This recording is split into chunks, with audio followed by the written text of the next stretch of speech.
Tezkor xabar. O'zbekiston viloyatlarida ertadan boshlab qaysi joylarda yomg'ir, qor va anomal sovuq bo'lishi ma'lum qilindi.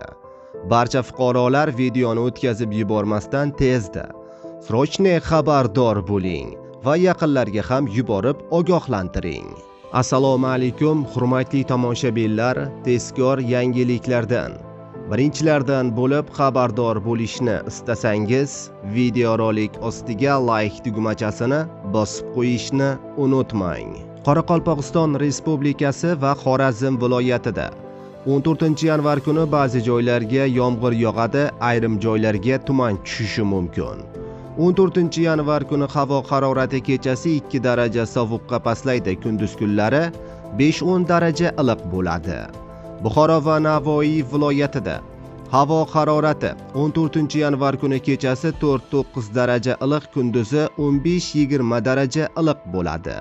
Yog'ingarchilik bo'lmaydi, ayrim joylarga tuman tushishi mumkin. Faqat yog'ingarchiliklar 15-yanvar kunidan qor yomg'ir boshlanadi. Toshkent, Samarqand, Jizzax, Sirdaryo viloyatida 14-yanvar kuni havo harorati kechasi 2 daraja sovuq, kunduzi 13-18 daraja iliq bo'ladi. Yomg'ir yog'maydi, ayrim joylarga tuman tushishi mumkin.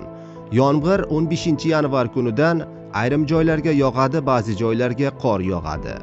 Qashqadaryo va Surxondaryo viloyatida 14-yanvar kuni havo harorati kunduzi 3-8 daraja iliq, kechasi 2 daraja sovuq.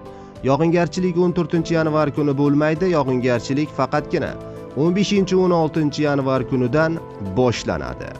Andijon, Namangan va Farg'ona viloyatida 14-15-yanvar kuni yog'ingarchilik kutilmaydi.